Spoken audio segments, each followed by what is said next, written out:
I'm reading Evie, and I'm here to talk about The Ghost in the Wedding Crasher by Bobbi Holmes. Number 32 of Haunting Danielle. I'm so close. Aww. Okay. With 2 weddings on Beach Drive, Danielle's plan to temporarily close Marlow House bed and breakfast is put on hold. Not everyone showing up at Marlow House's doorstep is a welcome wedding guest, nor is everyone from the living world. It's a lot shorter as opposed to the Shirley Kenyon novels. So there's a new character, Melinda, who just knows Charlie. We never learn how. Just somebody from his past. Possibly Annette's fling or something. Laura is in town, Lily's sister. After losing her job, she met a man named Sidney who wants to be called Frank and doesn't want anyone to know he's there.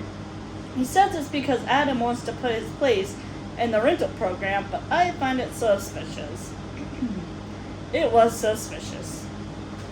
I'll just tell you that. Charlie called an old fling, I guess she was an old fling, Melinda, for money, said he was in trouble, but was framed and said not to Google him. Well, she did anyways, and luckily, the bank was closed by the time he called. He had made it to Vancouver, Canada. She told her uncle, and they called the cop. Unfortunately, he escaped again before they caught him. Frank and Hal are planning something and using Laura to get inside information. Could be something innocent as that's happened before, like with Ian for the first book. Or it could be murderous, who knows? It's always something. It's usually the people are trying to steal the stupid diamond, or whatever the missing Thorndyke is. Can't remember if it was diamonds or not. Yeah, it was. Yeah, because I remember the ghost who loved diamonds. So I'm guessing it is. Whatever. It's usually people who are trying to steal that. So, yeah, he asked about the gold coins and necklace. That's what it's about, I see. Forgot I made that note. Perfect timing. Connor was kicking the table while in his high chair, while June turned around to get him food and almost fell back as he was causing it to rock back and forth. Thankfully, Marie had come back and caught him and lifted him back up, which caused some issues there. She wasn't thinking about that, obviously. She was thinking about protecting the kid. But, anyways, that's so crazy how much you have to watch kids. Although, to be fair, they told her not to put the high chair close enough where he can reach, and she did it anyways. Another reason to dislike June. It's like if the parents are telling you not to do something, there might be a reason. And even if there is no reason, just listen. Whatever. Poor Adam, his parents aren't even coming to his wedding. Well, but Marie will be there, even though he doesn't know that. I was so happy she got to be. I was like, oh. Laura was talking with Adam, Mel, Walt, and Danny. I almost said Disney. About what happened. They started talking about the Maryborough property and said it must have been a friendly spirit. And Laura said she knows exactly who. Marie. Because Connor was saying her name. Because Laura had, I don't remember if I mentioned it, but what book was it? I don't even know. Oh, The Birthday Boy. So the ghost in The Birthday Boy, when Ian's parents are moving to the Marymore property. Can't talk. What are words? Laura had caught Danny and Walt helping the ghost move on, and nothing ever came of that, so now it finally has.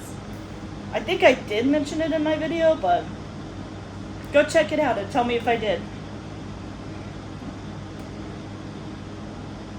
Kelly met Joe's grandmother for the first time, which I find odd because they've been together for a couple years now, but maybe she's just now visiting and I missed that. She was questioning Kelly about the ring, and called over Joe after asking if it was hideous, because Kelly responded with, "I love Joe," and not wanting to flat out tell her that yes, it's hideous, and not wanting to lie because she just said that, oh, I can spot a good liar from like a mile away or whatever, you know. So she was like, I love Joe. So after Joe came over, the grandma said to take the ring. Kelly thought she disapproved of her and was about to like cry. But no, she said the ring was ugly too, and I had expected Joe to get it changed. I wonder why she never did.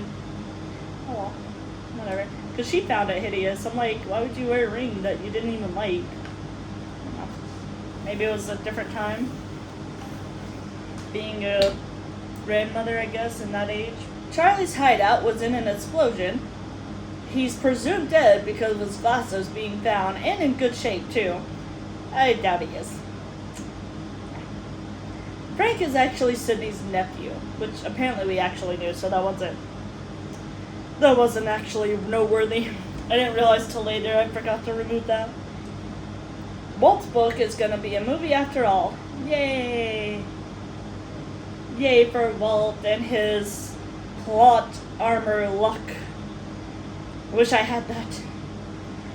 Frank broke into the Marlow house to take videos of it. Well, technically photos, but he changed his mind while there. Nats is following him, so he should at least be able to tell Walt somebody is there. Now, he did a little more than that. Frank took a key so he could easily break in at a later date. Matt tried stopping him from taking it, but couldn't. He followed him, and while Frank was in a tree crossing the fence line, Matt scratched the heck out of his face. Good kitty. He's like, ah. Good kitty. Adam is finally married. Yay. I didn't think that would ever happen. I was thinking the other day about him and the Ghost of the Diamonds, and I wasn't real sure about him. I didn't really like him yet. And now we love him. Well, or like him. He's okay. Frank, Hal, and Hal's brother. Hal is, I guess, another local handyman. And also in with Frank's crime. Or Frank's plan for crime. So Frank, Hal, and Hal's brother kidnapped Danny and Laura while Walt is in New York for his book. They took them someplace blindfolded. Apparently, Danny was not blindfolded. I thought they both were, but they weren't. So Danny was unblindfolded. They told Danny they're taking her home to grab the suitcase they left and to go to the bank for the necklace and gold coins. Thankfully, Matt saw the kidnapping and got Marie, who ended up getting Brian to help her without them knowing. Oh, yeah, without the bad guys knowing. Hal and his brother Stuart got the suitcase, but was distracted with it and got into a wreck on Pilgrim's Point and died. Everyone dies on it. I don't understand these, needs for dangerous roads. Just take the time and fix it. They take 30 years to fix interstate anyways. Just fix the dangerous corners. Realistically, I don't even know if you can. Whatever. But it's a book, so they make it happen. Joe and Kelly happened to be behind them going to the jeweler. So, that was convenient. Oh, I said JK, Danny wasn't blindfolded, so she identified the room to Marie, and that's how they found Laura. Yay.